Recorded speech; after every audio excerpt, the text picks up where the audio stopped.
Su Milanu zaposlile šarene kravice, Split su zaposlili oldtimeri.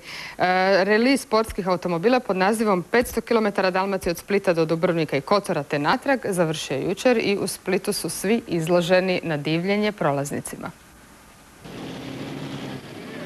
I oni imaju svoju tradicionalnu prvomajsku promenadu. 14 starih ljepotana na čelu s džentlmenom Rolls-Royceom, praćeno pogledima znatiželjnih prolaznika, stigli su u samo središte Splita.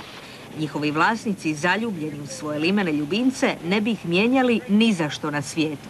Evo da vam netko sad ponudi u zamjenu za njega nekakvi novi, ultra skupi automobil na tržištu, BMW ili Mercedes, biste li ga zamijenili?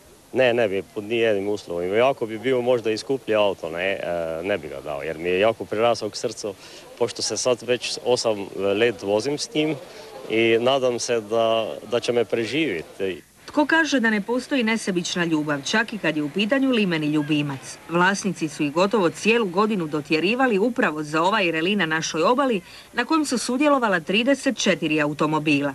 Utrke ovakve ljepote mislim da je jedinstvena što se tiče pejsaža, scenarija, same obale i dijelova Hrvatske koje smo vidjeli, dijelova obale u Europi, jedinstvena je. Možda bi ovo trebao postati novi tip turizma, oldtimer turizam. Nadam se da hoće. Proveli smo super ove praznike. Na ovoj smo se manifestaciji utrci sjajno zabavljali. Nadam se da ćemo doći ovo ljeto, ali ovaj put s brodom da se možemo i okupati.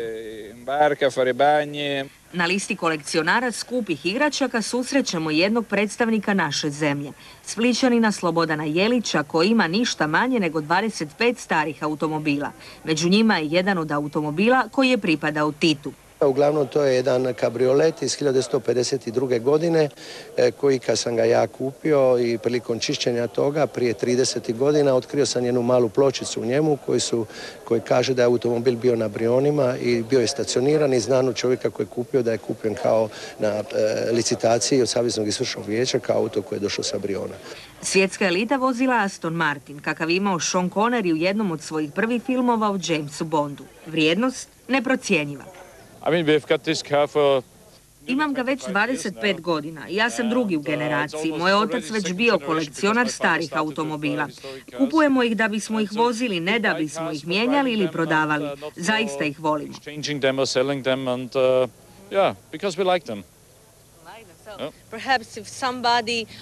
A da vam netko za njih ponudi $1.000.000, uvijek postoji granica koji se ne može odoljeti. U domaćoj publici bilo je dosta zadivljenih vršnjaka ovih oldtimera. Života. Ovo je baš nešto interesantno. I ova auta, ovo su se vozili sigurno one filmske glumice prije 50 godina u Americi. Ovo je Jaguar, san svake žene. U njemu ću se barem za trenutak, ako već ne mogu u stvarnom životu, osjećati onako kao filmska divala Marilyn Monroe ili možda Isidora Duncan. Signor Aurelio, andiamo.